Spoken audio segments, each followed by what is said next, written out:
Okay, so it's that time of year again for interpreters training, which many of you have been interpreters for Historic Waco for quite some time now. And that's great, because refresher courses are always wonderful. So kind of think of today as not as really interpreters training, but customer service training. That's really where I'm going to focus. If you came to the interpreters training with Marcia Hendricks about 2 or 3 years ago, and she did sort of a themed training based on the red carpet and Oscars, it's going to be a condensed version of that. And there's some things I might say today that Don may never ask me back again to do this, because I'm just going to speak very candidly with you. We're all adults, we love each other, and I love y'all, and I do miss y'all, I miss being here. But library work is way less stressful, I'll say that. I love it. Not as great of volunteers, but today I've enlisted the help of Bill Watterson's characters, Calvin and Hobbes. William, my son, for those of you who've met William, he's turning 8 next month, has discovered Calvin and Hobbes, and so that's why it's like, oh, that'll be fun. What we want to do is start off with that grand question that every man has been asking since day one, and that question is, why am I here? Why are any of us here? If you're going to be a docent, you need to ask yourself this. That's the first thing you need to do to decide if you want to be a docent. What are your reasons for volunteering for any institution, whether it's Baylor or the City of Waco, Historic Waco Foundation, any of the specific houses? You know, why am I doing this? And if your reason is because Sally Mae twisted my arm, you might want to rethink this. Because how your reasoning for being here is certainly going to affect your docent skills. Because if you feel like it's a struggle to get yourself down here and to give tours, they're not going to be that great. And visitors are going to feed off that, and they're not going to have a great experience, and everybody's unhappy. So number one, we want to make sure you're happy. Make sure your reasons are in the right place. Do you love to learn? Do you love history? Do you love to share history? Do you love learning from visitors and interacting with people?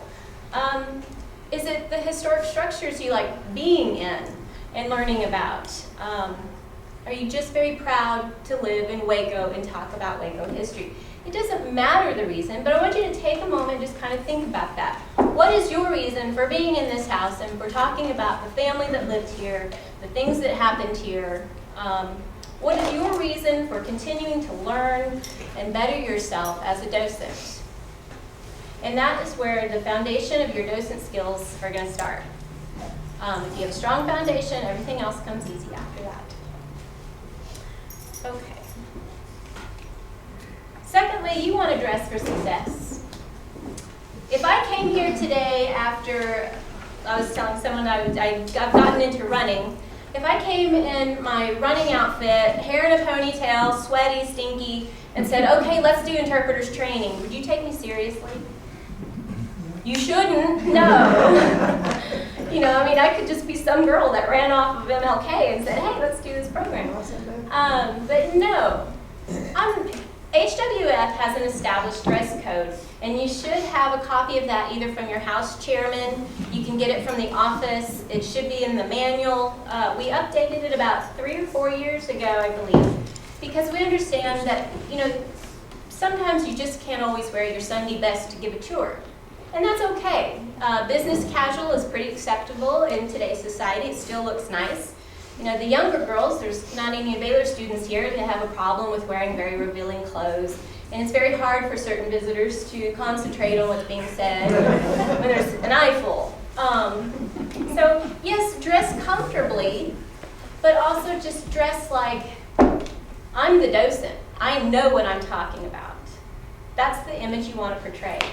Growing up, my mother always said, on test day, you need to pick the outfit that you feel like you look the best in, that you feel the best in, because you will do your best in it.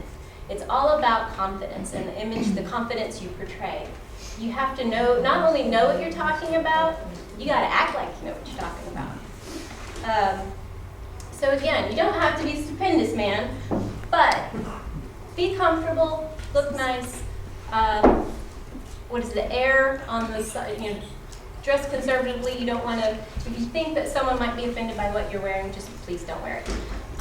But do make sure you know HWF's policies, especially the dress code, because we do have blue jeans and t-shirts, or I talk like I'm still working here. HWF still does have the dress code for jeans and t-shirts on work days and things like that for when we're handling, bus loads of kids. But for the regular tours, you want to, what you wear sets the tone for the visitor as they come through the door. You want to create and that leads into creating the environment for every guest. If you're feeling good and you're smiling and you're making eye contact, they're going to say, oh, hey, this person's nice. Don't look grumpy. Don't open the door. What? Why are you here? Okay? Believe it or not, I've run into some docents like that at other museums, mostly West Texas for some reason. You want to welcome them into your home, because if you're volunteering in this house, this is your home. And you're inviting them in, you're going to share every room with them and every bit of history that you know about it. And if you're smiling and you look like that you're just thrilled to have them here, then they're going to be happy to say, here's my $3. I want a tour. I want to spend the next hour with you. It's the same when you go to a store and you want to talk to a customer service representative. Do you stick with someone, maybe a young girl that's like, how can I help you? It's over there, after you ask your question. No, you want to engage them. Welcome to Waco. Do you live here? Why are you here on business? Is this a pleasure weekend getaway? Thanks for dropping in. Always say thank you. You should always thank them as they come through the door, and then you thank them as you scoot them out. Just thank you, thank you, thank you. You don't have to be so overly sincere it's fake, but just be sincere, as if you were talking to your best friend. I do this for fun. I volunteer. I want to show you what I do. This is kind of the mentality and the persona you want to show with them and have with them. Because they're going to go and tell other people about, these docents are great. HWF has the most friendly docents. We have the greatest conversation. I learned so much. So looking the part and creating the environment that is welcoming is going to make people come back. Okay,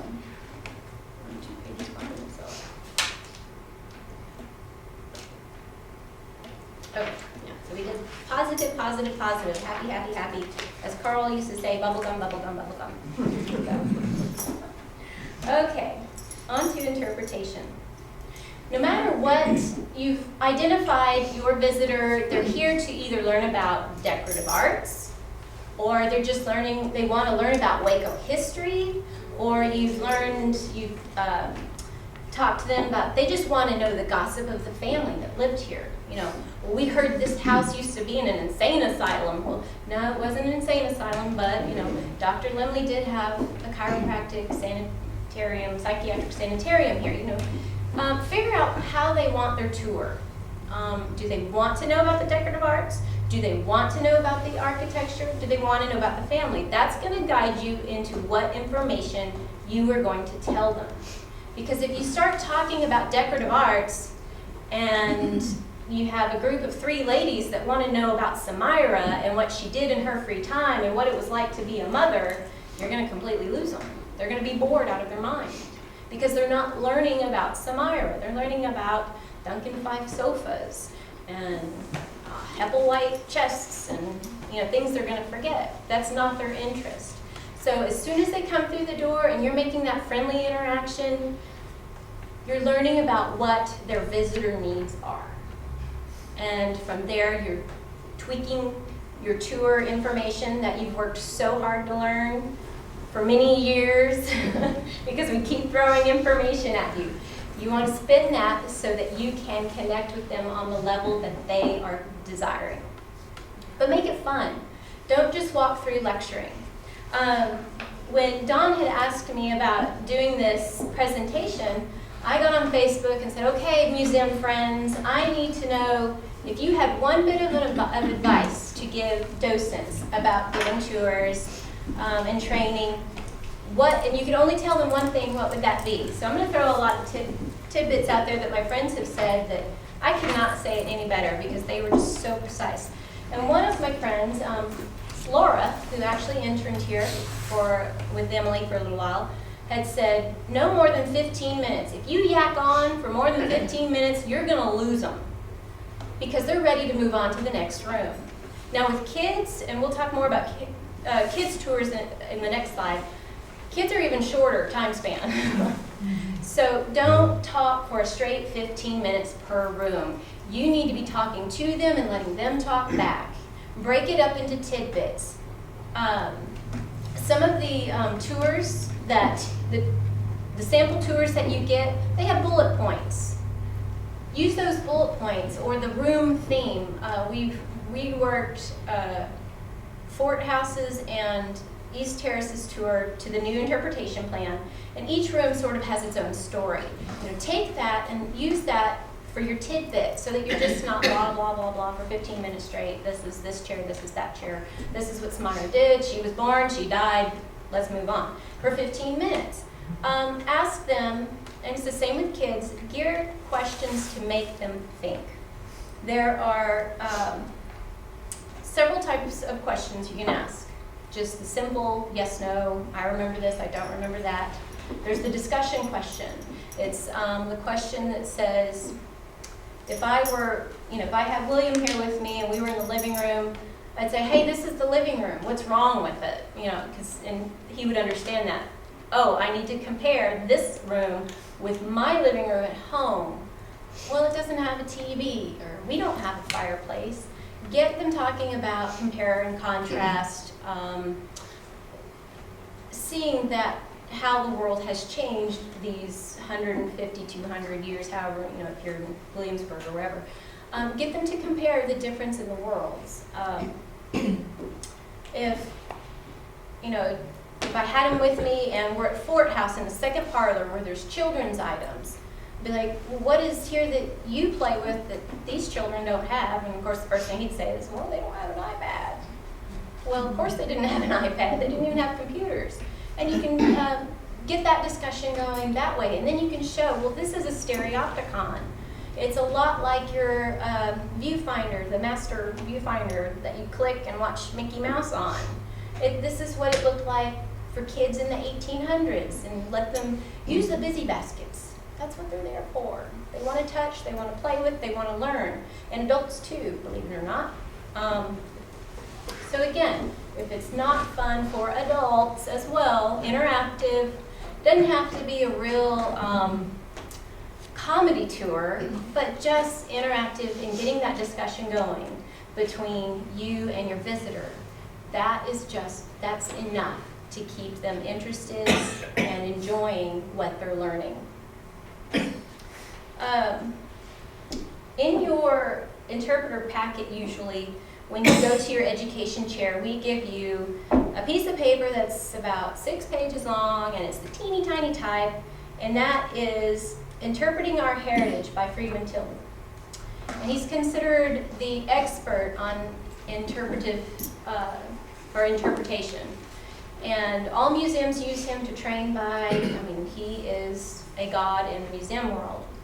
But there are several points that I want to express to you. The rest of it you can read on your own or you can pitch it in the trash. But these few points you need to know. Any interpretation that does not somehow relate what is being displayed or described to something within the personality or experience of the visitor will be sterile. In other words, boring. Get it to relate back to their lives. Get them to recall, oh, I remember going in the kitchen downstairs. I remember going to grandmother's house and seeing this. I remember going to my great-grandmother's house and seeing this. And let them tell you those stories.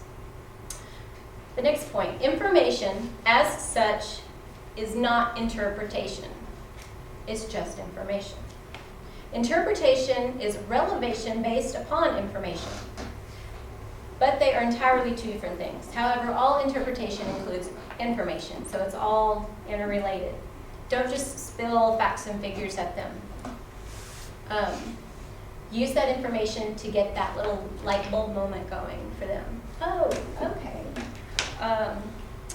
Next point, interpretation is an art. Have fun with it. Make your tour your own. It combines many arts, whether the material presented is scientific, historical, or architectural. Any art is in some degree teachable. Interpretation should aim to present a whole rather than a part, and it must address itself to the whole man rather than to any phase. As a whole, each house will have its time period, and that is the overarching goal for that house. And we want to get them to relate to that time period. So for East Terrace, it's post-Civil War, Reconstruction era up to 1890. So that is the whole interpretation for this house. And we want them to be able to compare and contrast and relate to it or not relate to it, but understand the differences between maybe the economics of today compared to 1870. And then again, interpretation addressed to children should not be a dilution of the presentation to adults, but it should follow a fundamentally different approach because kids learn differently than adults. Sometimes I question that. Ideally, it is best to require a separate program for children, but when they're with their parents or grandparents, that's not possible. You're just going to have to do double duty and make it relate to both parent and child. Okay, so let's go further into the kid edition. Remember, boring. Again, with kids, eye contact is way more important than it is to another adult. Because adults, by their mature age, whichever age they mature at, are going to naturally look around while you talk, and they're taking it in. Oftentimes, my son's looking at his shoes, and I'm thinking he's not soaking a word I'm saying in, and then an hour later, he can repeat everything back. So it's good to just get that eye contact with a child to make sure that they, reassure yourself that they are listening and that you can engage them.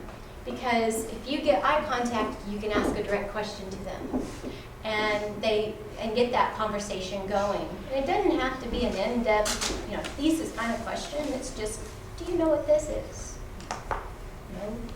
No is an answer. And talk. I've had a lot of kids come through here, and of course, one of the questions that's always asked is ghosts. Kids want to know about ghosts because it's an old, scary-looking house to them.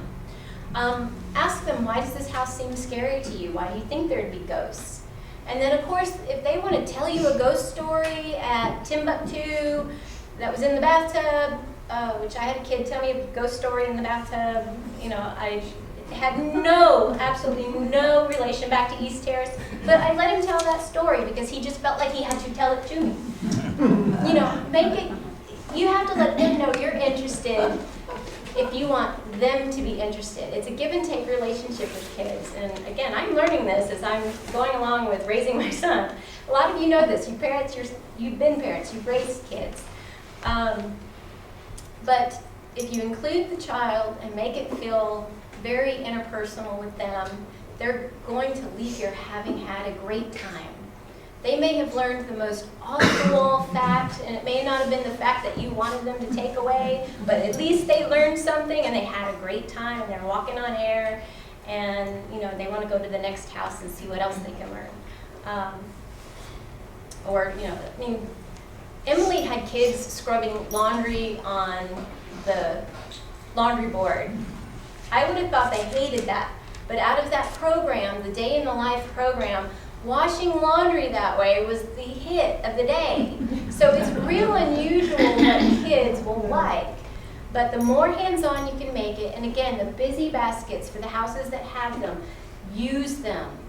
Emily and Elise put them together for that reason, so that you can connect with kids. Let them put the top hats on, let them put the hoop skirts on, or the glasses, whatever. Let them kind of dress themselves into that time period so that they can walk into it and sort of live in it as you talk about it. let them ask their questions, no matter how off the wall. Let them tell their stories. Some kids, yes, you do have to cut them off, but that's okay. Again, as long as they're talking back, and get the parents to help. That's what they're there for. They can learn by helping teach their own children. If you can get the discussion going 3 ways into a triangle. Don't ever let it get stagnant. Just as long as you can keep that going, kids are going to have a great time.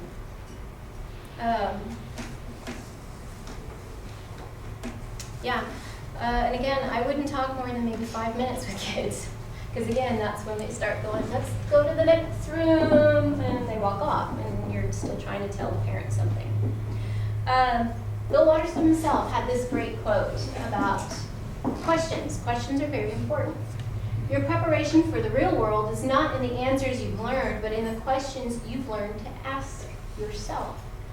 So as a docent, let your guests ask you questions, because they may have something that you've never thought to ask. Why did the Manns do it this way? Well, I don't know. The curators never told me that.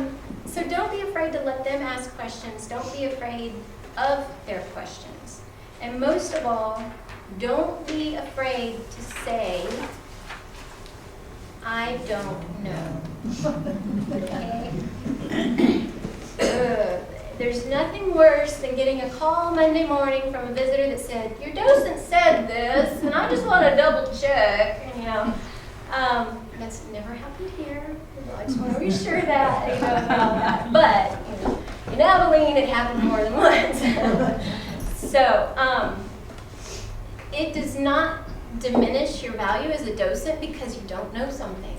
We are not all-knowing, and we are not supposed to be all-knowing, and we never will be all-knowing. We may act like it, but again, that just goes back to persona.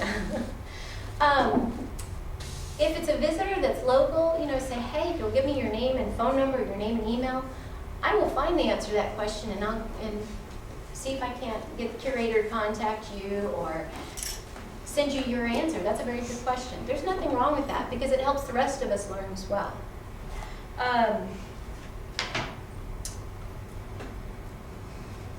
One really off-the-wall answer that sounds like to you might be logical, but is really just made up. Aliens came down, and that's why we have ghosts in the house. Okay, just because you believe in aliens doesn't mean everyone else does. They may call HWF and say, you have the most wacky docents, and I'm telling everybody I know. And there goes the foundation's reputation. Okay, word of mouth is the #1 best and worst public relations tool on the planet, because we are a social society. I know all you girls talk to your friends when you're doing your hair or at church. We tell them our good experiences, and we tell about our bad experiences. And so we want to avoid as much bad experiences as possible. So the more that you admit, I don't know this answer, but I'll find it for you, or just reassure your guests, and again, give them that fun and positive learning experience. They're going to tell their friends, hey, if you have an afternoon, go to East Terrace, or go to Fort House, go to Earl Nicker Bernard, just go. Those ladies are a hoot. We had a blast talking about hoop skirts, line up, whatever. Whatever the exhibit is. I think the last exhibit was the fire department got a lot of good chatter. I was kind of watching from Waxahachie on Facebook and having a lot of friends here in Waco that were hearing about it, were telling their friends about it. So it was really interesting for the first time to see this chatter about go to Fort House and see the fire department history. It's really awesome. It was really well done. I didn't know Waco Fire Department did all this. It was very outstanding, and I just made my heart swell because I know as your curator for those 4 years what a great job y'all always do. So it was just that affirmation to see that there was positive chatter about how wonderful y'all really are. So again, please, positive experiences. And no one in the museum business can say it enough. Please do not make up answers. It's worse. It's the worst thing you could ever do. But finally, as you close the door, thanking them one last time and encouraging them to go to the next house that's open that day, or tomorrow go to the other 2 houses, tell them about what the current exhibit is at Courthouse, or I think y'all had a Baylor sports exhibit at McCullough House recently. Do push those extra events. Close the door and just feel rewarded, because you have done a fantastic job. You put a ton of time and effort to learn all this material and to put a smile on your face, maybe even on a day when you really don't want to. And I know out of the office, I can speak for myself, I didn't say it enough, but we really, really do appreciate you, and we really, really do value everything you do. And I know Arlie can tell you, she did all the hours. Y'all put in so many hours, it's unreal, and made my life a lot easier for sure. So if you are not feeling that little bit of reward at the end of the tour, that you have just touched someone's life through history and telling about this great town of Waco, it's a city now, but the city of Waco, then there's something wrong. And you need to come to the office and talk to the office about it, and let the office know what your needs are. Why are you not happy in what you're doing? Because the happy docent is the one that creates the happy environment. It's the one that is on fire for teaching and meeting people and just spreading the word about how wonderful Historic Waco Foundation is. But you always do a job well done. Showing up even when no one comes here because it's a Baylor game and everybody's busy. We appreciate that, and you gave those 3 hours regardless. Feel like you should feel accomplished. I did my duty for the day, because we do love you for that. So finally, thank you. Thank you for coming to this little session, and thank you again for letting me blab on for more than 15 minutes and holding your attention. But again, it's the little things that can mean the most. Letting that child touch the hat and put it on his head, or bringing out a lady that may have had a memory that she'd forgotten something about when she was a little girl, went to grandmother's house and used the apple core, and her seeing it down in the kitchen, either at Fort House, Reese Terrace, or Earl Neighbor Kennard, just brings that memory out, and it touched her. And it's a little thing. It may seem insignificant to us because it's not our memory, but it's her memory. So you did a great thing that day by stirring those emotions. If you can reach them emotionally, that is probably the highest level of docentship in my book that there is. You can teach anybody something, but to really get them to connect emotionally is a true gift. And there are many of you here that can do that. I've seen it. And some of you kind of made me tear up too. Thinking about my own great-grandmother that I grew up with. But never, ever think that what you do as a docent is unimportant. It is very important, and we could not do this without you. Okay. So, any questions? I have a question. Yes. What do you think is the best way to get feedback from people who take the tours without asking them to pat you on the back? The best way to get feedback, again, is if you've got that conversation going, keep asking those questions. And especially when they leave, most people do not want to be handed a survey that they have to turn into the office. And I don't want a survey, you don't want a survey, they don't want a survey. So just ask, how was your tour? Did you enjoy it? Are you leaving with any questions? If you ask that, because then they'll, oh yes, there was one back in the lobby of the other room that I forgot to ask. But that word of mouth or the conversation questions are the best way to get feedback, because they will tell you immediately. Now be sure to write it down so you can take it to the office and let the office know. You know, but it's the same with, is $3 admission too much? Is it too little? Do you think we ought to charge 20? You know, whatever, you know, if the office has specific questions that they want to know what visitors think, those need to be put into the docents or the house committee's hands so that those questions can be asked and information written down and recorded. Other than short, I mean, the next best method is the survey, which if you could either email it out or put it in their hand and hope they send it back. That's the only other way, but, so. Do you have an email address? We do, I mean, we can tell them the email address or tell them, you know, they can respond through our website or something, I would think. Oh, yeah. Send them an email. I think all our wrap cards, all our literature should have the Facebook page, the office phone number. I mean, any way they can contact us. Email, Facebook, website, phone, fax, the address if they want to just walk there and talk to us.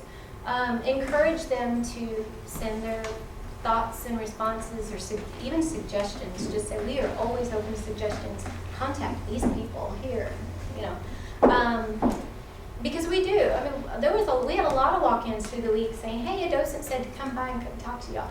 Okay, we would sit down and stop everything, and Emily or I would talk with them, and Don, he had time as well. I mean, it was not an issue to talk to anyone who wanted to come and get more information, who wanted to know more about the organization, or who had comments and suggestions to give to us.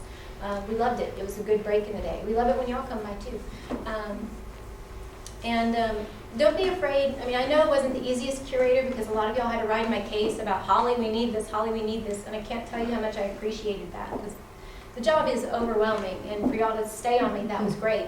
But whoever comes in after, with Stephanie, I guess, can cultivate that relationship with them because they are your office contact. Keep the conversation going with them. Get those suggestions to your new curator. Talk to them about what you need for your tours as well. And I think the last 4 or 5 years, that open channel communication has been really wonderful. We've made a lot of great changes, and we've tried a lot of new things. Some of them worked, some of them didn't, you know. But the more y'all talk to the office, the more that the office can in turn equip you to be a better docent and to make things much more enjoyable for y'all. So, Any questions? I Those questions? know y'all have questions. I know. Well, it's not a question, but we had a couple come into Kennard yesterday that have lived here in Waco about 20 years, and they decided to get acquainted with Waco. The mountain, got acquainted with Waco. Went to the website and all, and so we just got more information. That's great. Fantastic. They'll probably spread the word now. Well, good. Yeah, good. I had a tour once that had children. It was just a family, and the little boy was very interested. He was young, but then there was a baby situation that was being carried in arms, and that got to be a problem because the baby got restless, and finally the dad wound up taking the baby outside while we finished the tour, you know, with the mother and the little boy. And there's no way to really alleviate that, is there? Not with the little ones who just hear blah, blah, blah. I mean, and I don't understand the English language yet. I'm afraid not unless, because I think I remember that situation, and the parent really didn't bring anything in to kind of entertain the child. Yeah. And it was warm in the house that day, which aggravated So we the really situation. do need to direct our attention to those that can get something out of it, and Right. if the little one has to be taken out, it's, I Yeah. hate for the dad to miss it, but Yeah. they're just, I don't know, he suggested it, and I agree.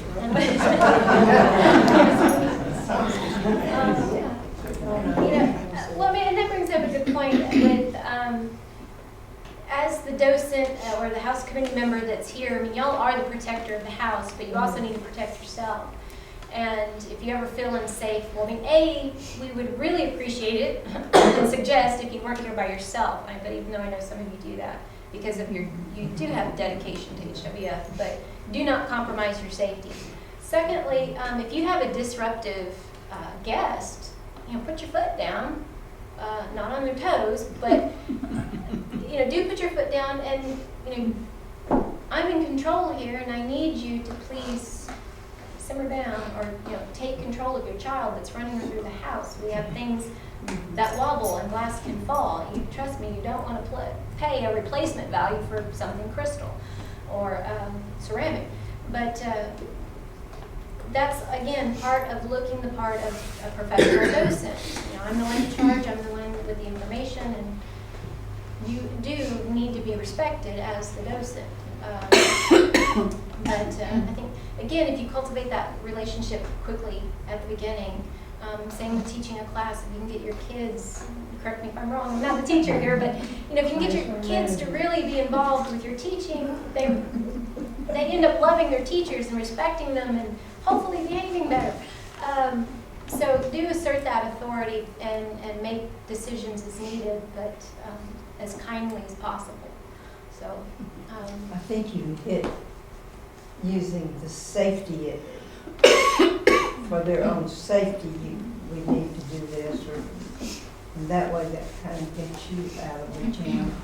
Because we tend to, with all the policies, don't wear, I shouldn't have said, wore high heels today. Don't wear high heels, don't do this, don't do that because it does this to the floors, or, don't touch because it leaves marks on the silver.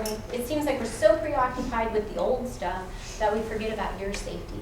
Please, have someone here with you, keep the doors locked if you ever feel threatened by traffic outside or anything.